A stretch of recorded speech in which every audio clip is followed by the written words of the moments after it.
Hi, and welcome to Duct Tape and Happy Thoughts. Duct Tape and Happy Thoughts is a podcast that deals with everyday topics from parenting to schooling to work environment to bullies to peer pressure, and the list goes on. Just your everyday topics are discussed here, right here on Duct Tape and Happy Thoughts. My name is Cyster, and I have two beautiful co-hosts with me, Natasha Lyon. Hey, welcome Cyster. to the show, and Thank you. Dakota Lyon. Welcome to the show. Hello. How's the ladies doing today?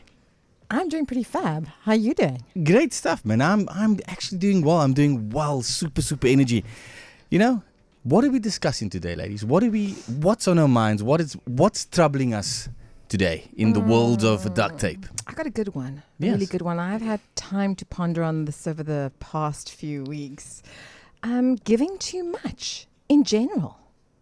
So you're talking about giving too much, as in just everyday giving too much to your kids, to your relationship, to work. What are we discussing? I think that statement applies in such a diverse way, like relationships with your children, your employer, or vice versa. Employer giving too much to employees. And I just, I've sat back and thought about it, and there's so many ways in which we don't realize we cross boundaries, and it kind of, creates an imbalance. Yeah. I don't know if I should shoot over to the teenagers. Yeah, do you know, age before beauty. Yeah, so we'll give it to Dakota. Where should we start? Should we start with the younger generation? Sorry, younger. Yes, because I'm still very young. Thank you. We all young. We all young. Yeah.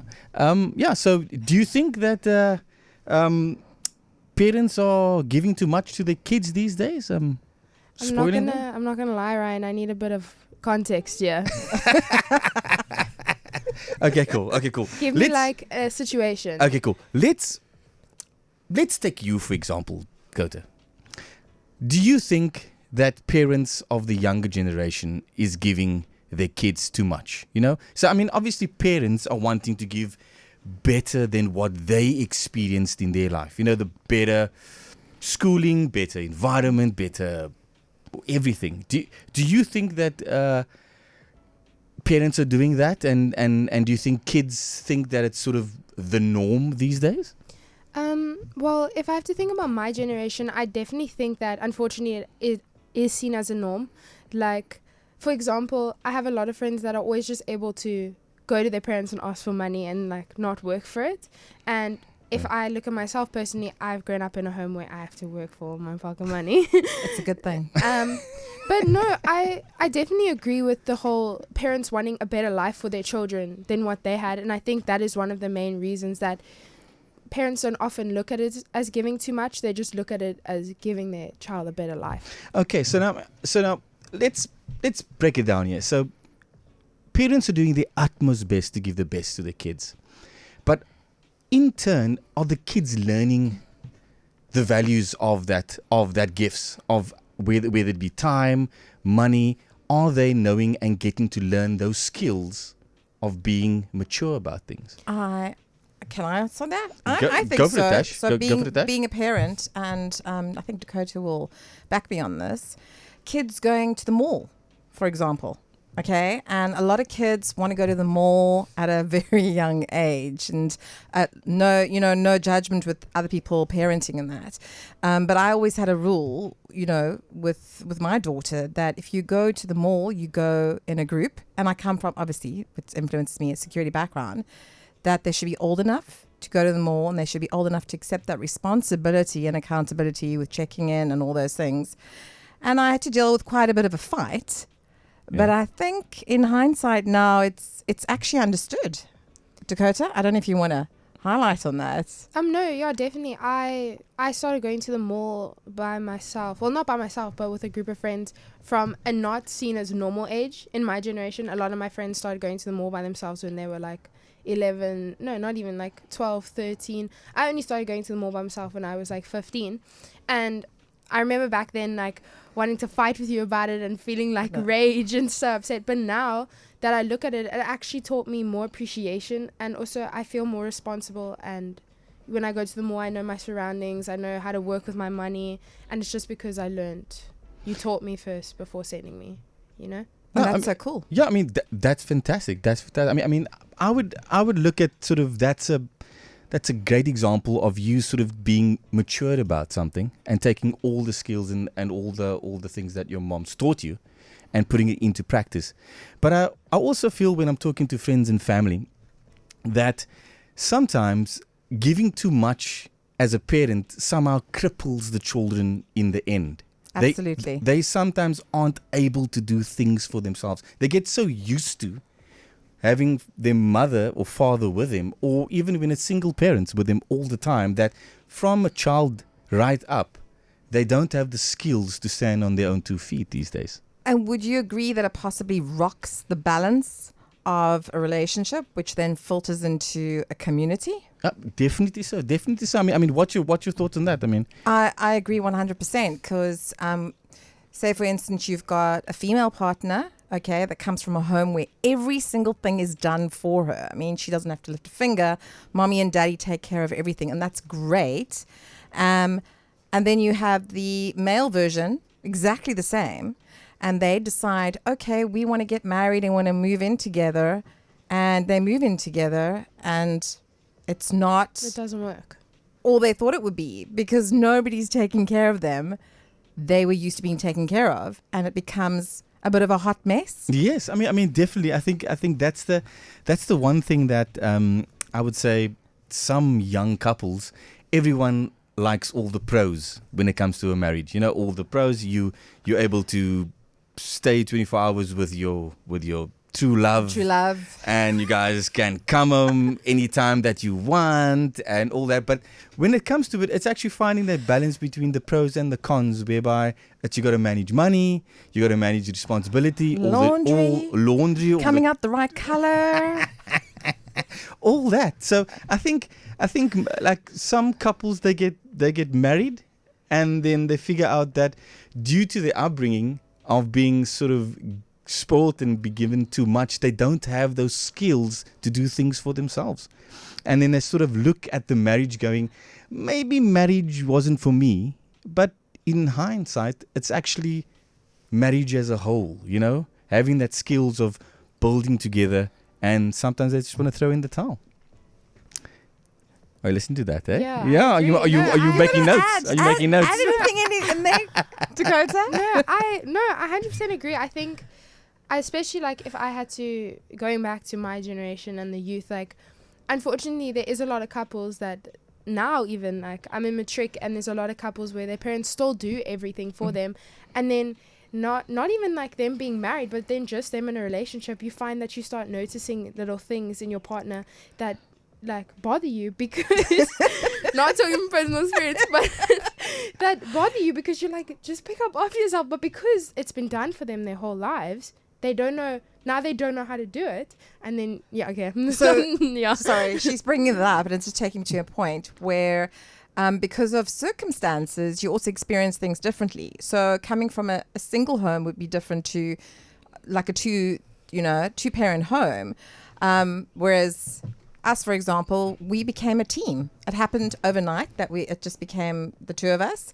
And we pretty much, from the age of 6, we were packing lunch together, getting things ready for school. So it does. Yes, it does. Yeah. So sort of doing the whole routine. The whole routine. And I think that's where Dakota means that at her young age already, she'll start noticing those things. and it doesn't necessarily have to be a bad thing, because you can teach your partner like Okay. Well- Look at trying to teach your partner is one thing. Them listening to it is a completely different thing. yeah, that's true. Yeah, Okay, you know. yeah. So I mean, at the end of the day, I think it's one of that sort of trial and everything. But that's only if you're wanting to learn. Some people are stuck in their ways and Yes. are unable to get themselves out of that hole. Completely. You know, and we'll take it sort of a couple of steps back when it comes to the parenting side of things. Is that, are we crippling our children if we're giving too much? I think we are. I do. Think? I do think we are. I think especially when it comes to cell phones. What age do we give the cell phone at? And do we allow the cell phones at the dinner table? just by doing that, we're losing out on the family values, Correct. sitting Yeah. down to dinner, having that prayer or having that conversation that really matters within the family and keeping that family dynamic together. Yeah. So, where do we stop giving in and giving too much to maintain a balance? That's correct. I mean, at the end of the day, we need to find that balance for them to mature and become young adults. I love you looking me directly in my eyes Wow, right you've got it. I try my utmost best. It's like, if I look you in your eye, it all might go sink into your brain, So, I mean, a simple thing is, we've also become natural as parents. We're just looking for the best for our children, Absolutely. We wanting to give them the best. We want to protect them as best we can and just sort of cushion this little baby. But we have to understand that this baby grows up, I don't know if you can still hold Dakota like a baby. No, she holds me these days. Oh, mommy. But we have to get to a point where you got to just cut the strings. And as a parent, you want to feel secure knowing the fact that if you're not there, that they can take care of themselves. Correct. So, I think I got a question here that I'd like to pose. Ooh. Seeing that the new generation, because mom and dad's normally they go to Uber. Yes. Yeah, it's so it's so challenging because I think these days most kids don't even know how to take public Oh transport. my gosh, I know where this is going. You see, once again, giving too much with your mom being the 24/7 Uber. I challenge you, Dakota. Okay, cool. Okay, I challenge I'm you liking right this now. challenge. Right now, I give you 100 rand, right? Okay. For you to get yourself from the studio home, and Uber's not public transport, right? Okay, Would and- you be able to get yourself home with no help and making your way home either with a normal minibus taxi or a train? Okay, maybe not a train because there's no trains, or the bus or something. Would you be able to get home? Okay, so Uber doesn't count, so no. So it's a flat out no. No, but I'll be honest, Ryan, that's just because, and I've been lucky enough to be privileged Yeah. to always have mom able to take me where I need to go. And I feel us as the youth, we do take that for granted because a lot of my friends will say the same thing to that question. They won't know Yeah. how to get home. Yeah. Because if I think back now, Tash, Yes. like growing up, Yes. I travel public transport to college and varsity and all that. And in the same breath, it actually taught me the skills to be sort of street smart and street independent. savvy and independent and know a good guy from a bad guy because now you'd still get the good, like the bad guys on the sort of taxi rank or something, Maybe it's the same guy from when I was college. Maybe he's like 55 now, but still. No, I hear you. I remember I actually grew up in Greenpoint. Okay. And I remember I used to go to school at the end of Greenpoint and get on the bus. And I think we paid 25 cents. Oh, goodness. 25 Okay. cents. Are you giving away your age I am now? completely. And honestly, I own it proudly. Wouldn't want to go back, really. They had a ticky box there. And I was like, chung-chung. Yes, the ticky box. That's right. What's So- a ticky box? What? What's a ticky box? Okay. That's scary. Yeah. Educate It's you like when we get home. imagine taking a 50 cents and throwing it in the side of your cell phone. So you can make a phone call. Oh, I'm That scared. with no to ask. WhatsApp. No, it's not a No, but WhatsApp. I actually want to know, what is a ticky box? It's not it's a TikTok. payphone. It's a payphone. Oh, I've seen this in the movies. Seen this in movies. Okay, I'll take you to one and show you if they have any around that are still working. So no, Ryan, I totally understand what you're saying. I think they deal with something so different now, where their street savvy has become something different. Yeah. It's online booking of a flight or for a concert or for a movie. So, but the whole physical aspect, and remember how we used to look for addresses? You get lost, you stop by the cafe. It's like, do you know where Yes. that, or, Yeah. or looking for a sort of a number, take out the telephone directory.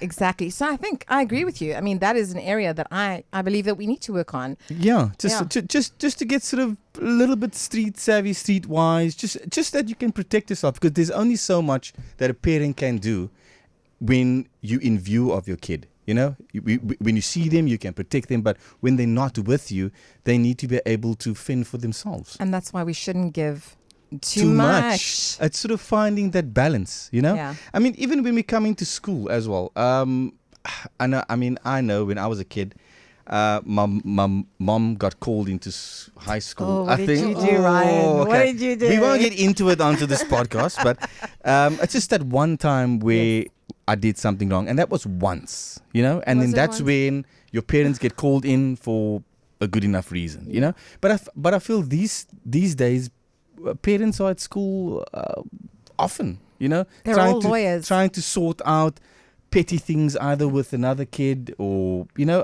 What's your thoughts on that, Dakota? Is, you know, it's also giving too much, and, you know, from trying to. I'm not a lawyer. I am not a school lawyer. I have no idea what you're talking about. No, I'm gonna just say my opinion on it, because Okay, cool. you do get parents that often say that their child is in a situation with another kid. It's gotten, like, the kids can't sort it out anymore. Now parents and teachers need to get involved. But often you get, me personally, I never want my mom to get involved, because then the kid comes back to school, and then it's the next day, oh, you're the kid that tells your mom everything. You can't defend yourself on your own. Mommy's girl, Not me. mommy. It's not me. I don't know what you're talking about. It becomes a whole other problem.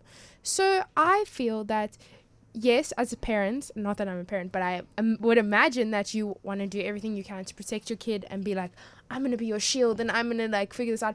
But unfortunately, that's where you need to stop giving, and you need to let your kid be like, hey, like, I'm here if you need me, but I trust that you've got it. You know? And you can defend yourself where you need to. Yeah, you know? yeah. I mean, let's take it a step further. I mean, not that it's your mom, but just let's make an example. If you had that overbearing mom that's just in your face all the time. Okay, slightly more than your current mother. I mean, what would you tell her to sort of just step away, because you're obviously wanting to build yourself, you're wanting to become and mature and learn, you know, from your own mistakes, wouldn't you say? I think that I would just tell her that, like, honestly, like, I just need you to take a step back. I need to figure myself out, especially when kids are starting high school. I feel like, because parents become like this whole other level of protective when their kids start high school, like another world. And I would just tell her, like, even especially like that situation that I mentioned earlier, if I'm having a situation with another kid at school, I just say, if you get involved now, it's going to be a whole nother problem at school tomorrow. So I just need you to, like, step back, like, give me a chance to just, you know, figure it out, and, like, use these wings that I've been given now on my own. And if I really do need you, I promise you I'll come to you. I got to say, as a mom, she really did do that. I mean, she will tell me, and that's what I love, is that she actually will go, look at me, Mom, this one's not for you. Back up. Like, it kind of has to be a whole pep talk. So you know? It is. But, you know, we've actually developed, every now and again, we forget it and we have to make up a new one. And a code word. Okay. Yeah, sometimes I don't hear it. Sometimes you make up a code word and then you forget it yourself. Yeah, well, we both do. But the thing is, I think the important thing is, because, yes, parents can be very protective. Yeah. But you've actually really got to be self-reflective and look at the situation. You, as a parent, will cause more damage to your child if you don't allow them to control or take control of the situation and do what they need to do to take the next step and evolve and grow. And sometimes that's a hard lesson for us, but I've learned that lesson. Yeah. Happy to say. Indeed. Oh, okay, cool. Yeah. So who's the teacher here? Who's the teacher and who's the student here? Wax on. Wax off. Thank you, Sensei. Yeah, I think yeah. So in closing, guys, I think we gotta, as parents, as the younger generation, it's sort of just finding that balance. Just finding that balance of not giving too much and crippling our kids. And making them decide for themselves, making them learn for themselves. Yes. And I think we should just pose a question, you know? I have a question. Out there. Yes, what's the question? It's a rhetorical question. So you can give me an answer if you want to, but you also don't have to give me an answer. Okay. So, us as humans, do we ever actually know if we are giving too much? And when we realize that we are giving too much, why do we still continue to do it?